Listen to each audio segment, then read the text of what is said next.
आज माता कात्यायनी का दिन है। किसका दिन है? बोलो बोलो। नवरात्रि के छठवें दिन मां कात्यायनी की पूजा होती है। ये सुख समृद्धि की देवी है।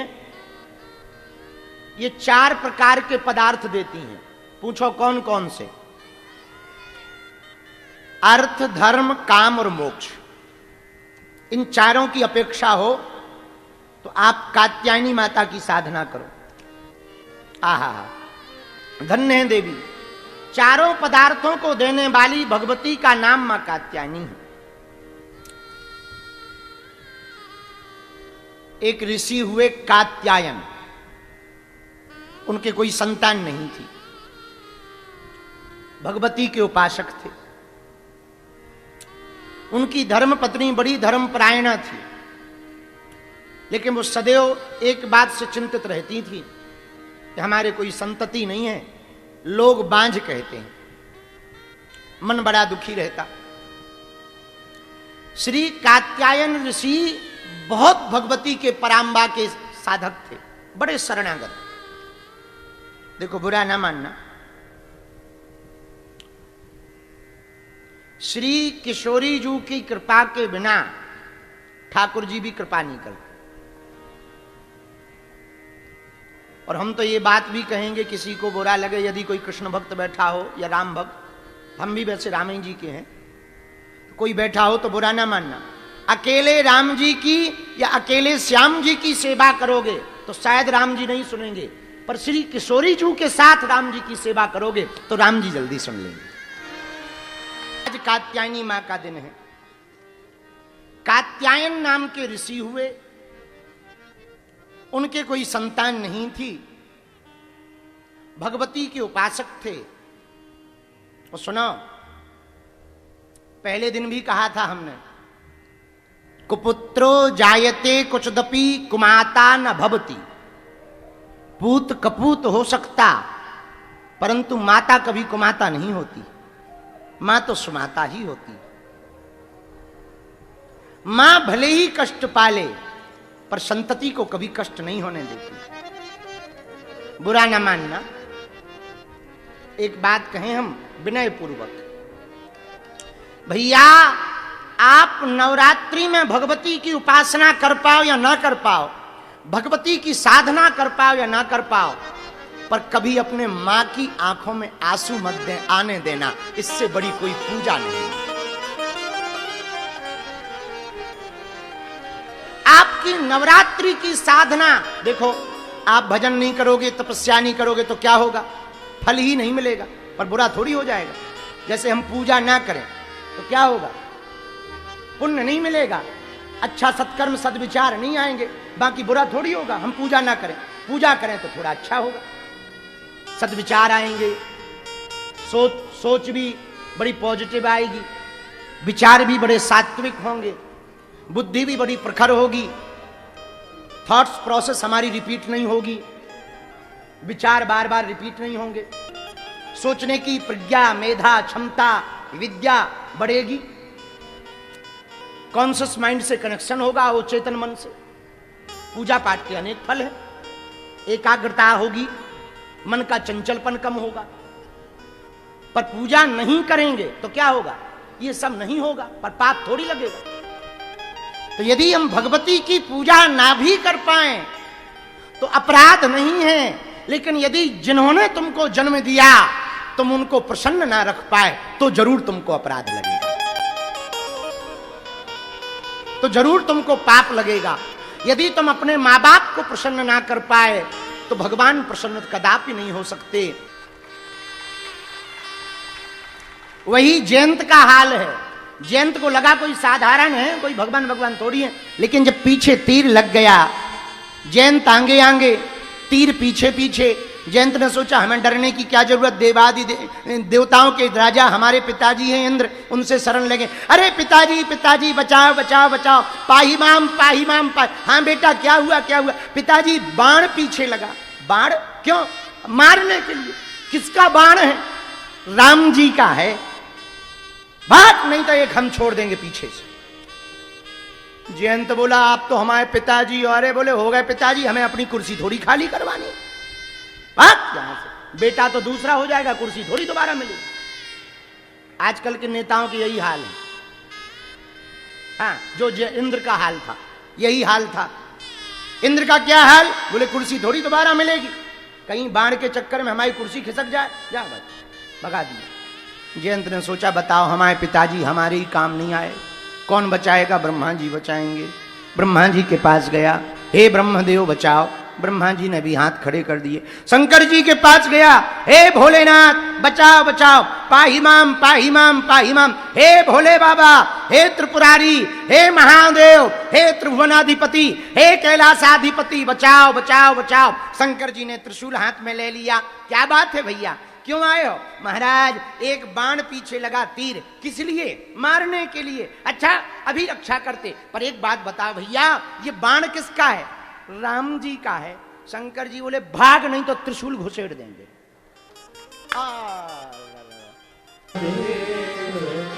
नारद जी संत हैं, संत के बिना भगवंत का मिलना मुश्किल है।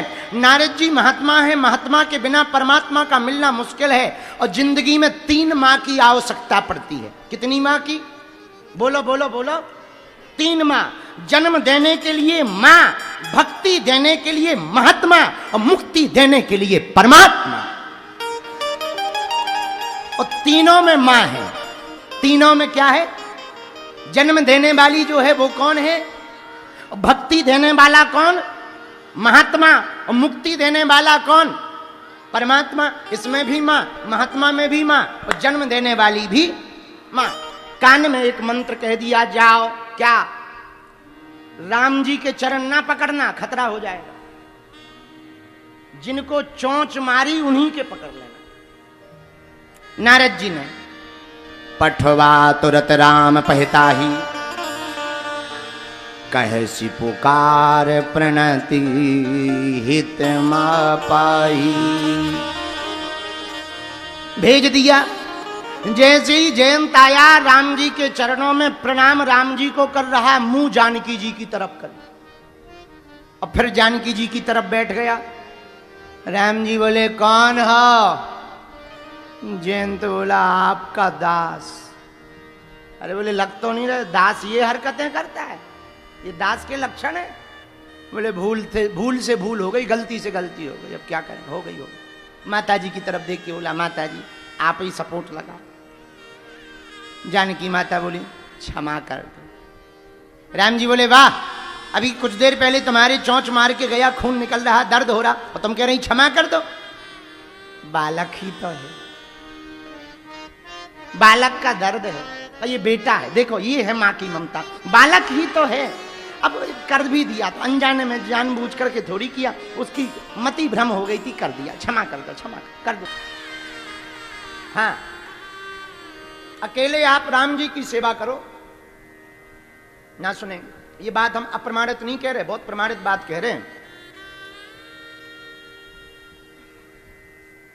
इंद्रपुत्र जयंत, इंद्र के बेटा का नाम जयंत। राम जी बैठे हैं फटिक शिला पर, श्री किशोरी जी के साथ में।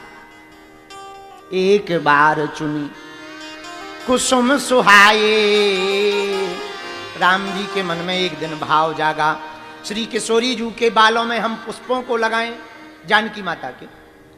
श्री जनक नंदिनी जनकात्मजा के बालों में श्री रघुनाथ जी फूलों को लगाने लगे, पुष्पों को लगाने लगे। इतने में इंद्रपुत्र जयंत का माथा खराब हो गया। भैया क्या खराब हो गया? माथा। क्यों? उसने सोचा अरे ये ब्रह्म है, ये भगवान है। बताओ, जैसे हम अपनी पत्नी से प्रेम करते यही भी करते हैं, ये भगवान थोड़ी है। कुछ लोग ऐसे ही होते हैं, उनको ये लगता है कि वाह हम में और गुरु जी में क्या अंतर है,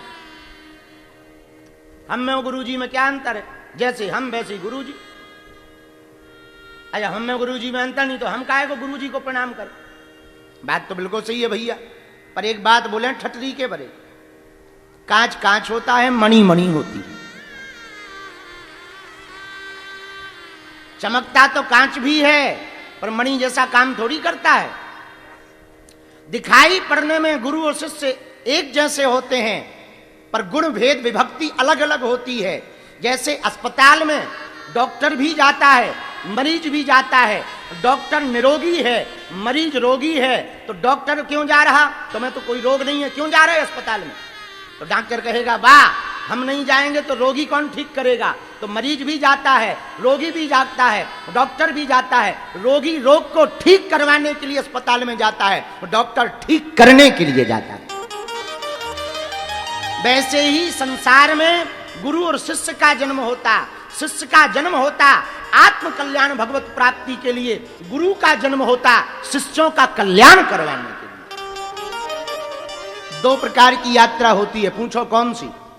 बोलो। एक होती है अपने मन से जाने वाली, एक होती है किसी के द्वारा बुलाने वाली। हमें कोई मुंबई बुलाए तो हमें कोई टेंशन नहीं लेनी, मकान भी वही देगा, रुकने की व्यवस्था भी वही देगा, गाड़ी भी वही लगाएगा, टिकट भी वही करेगा। अब मान लो हमें मुंबई जाना हो तो सब हमें करना पड़ेगा, गाड़ी भी हमें लगवानी पड़ेगी, मकान कहाँ रुकना ये सोचना पड़ेगा, टिकट भी खुद को करवानी पड़ेगी। तो यदि आत्मबल पर चलोगे तो व्यवस्था खुद को करनी पड़ेगी, परमात्मा के भरोसे पर चलोगे तो व्यवस्था परमात्मा को करनी पड़ेगी। ऐसे ही गुरु और शिष्य होता है। आहा, नाव देखी आपने?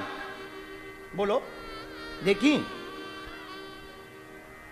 नाव यदि आप स्वयं चलाओगे तो मझधार में फंस ना जाए, डूब ना जाए, पानी ना भर जाए, उल्टी ना चली जाए, मेहनत खुद को करनी पड़ेगी, नाव चलानी पड़ेगी, तब पार हो पाओगे। लेकिन यदि कोई नाव चलाने वाला मल्लाह मिल जाए, आहा 2 रुपया दो, 5 रुपया दो, आनंद के साथ बैठो, लहरों का आनंद लो, थोड़ा पानी हाथ में लगाओ, ऐसे छींटा डालो, हर हर गंगे, लो आनंद लो।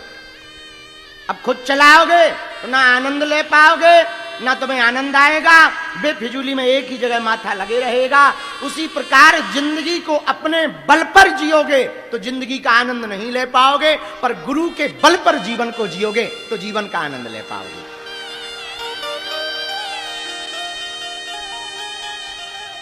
लेकिन जो ज्यादा बुद्धिमान होते हैं, थोड़ा पढ़ लिख लेते हैं, अच्छा खुजली पढ़े लिखों को ज्यादा होती, खाज वाली खुजली नहीं, बुद्धि वाली। जो थोड़ा मोड़ा पढ़ लें, ज्ञानी को समझाना बड़ा कठिन है। अरे हम तो कहते ज्ञानी को समझाना भी सरल है, अज्ञानी को समझाना भी सरल है। उसको समझाना महाराज जी कठिन है जो ज्ञानी हो ना, अज्ञानी अपने आप को मानता ना हो, उस आदमी को समझाना कठिन है। यही है जयंत। जयंत का माथा खराब हुआ, ये ब्रह्म है, हमारे जैसे ही तो है, ये भगवान है, भगवान नहीं है, हमारे जैसे ही है। अब जयंत आया राम जी का बल देखने, चलो बल देखें। अरे भाई भगवान का बल देखा जाता है क्या? है तुम हाथी से पूछोगे कितना बल है, दिखा, सूंड में लपेट के फुटबॉल बना देगा। तुम्हारी 2.5 मिनट में ठटरी भर जाएगी। बोले क्या? बोले ये आंतें डली हैं, ये किडनी फीकी डली है, ये लीवर गल गया है? अरे हाथी का कोई बल देखता है भाई? हाथी को तो देखकर गणेश महाराज जय हो, गणेश जी गणेश जी गणेश, लो केला खाओ चलो। है अब राम जी का बल देखने जयंत आया। अच्छा आया, किशोरी जी साथ में, लेकिन राम जी का अपराध नहीं किया जयंत ने। किसका किया? जानकी जी का। सीता चरणम चौंच हति भागा, जानकी जी के चरणों में चौंच को मार दिया। ध्यान से सुनना। राम जी ने देखा श्री किशोरी जी के चरणों से रक्त बह रहा। वाल्मीकि जी तो लिखते हैं कि श्री किशोरी जी के वक्ष स्थल पर चौंच मारा, पंजों को मारा कौवा ने, जयंत ने, कौवा बन के आया जयंत ने। और राम जी ने पूछा कि ये प्रहार किसने किया? तो इतना मूढ़ मंद मती कौवा है, ऊपर खड़ा होकर के कांव कांव करने लगा कि हमने किया। वाह, एक तो चोरी, ऊपर से सीना चोरी। रुक जा भैया, अभी बता रहे। अब धनुष बाण तो था नहीं, वो तो पर्णकुटी में रखा था। तो राम जी ने एक तिनका उठाया और पीछे छोड़ दिया, ले अब जा। जयंत को लगा कोई छोटा मोटा बाण होगा, लेकिन तिनका भी इतना तेज घूमे, चक्र सुदर्शन से ज्यादा।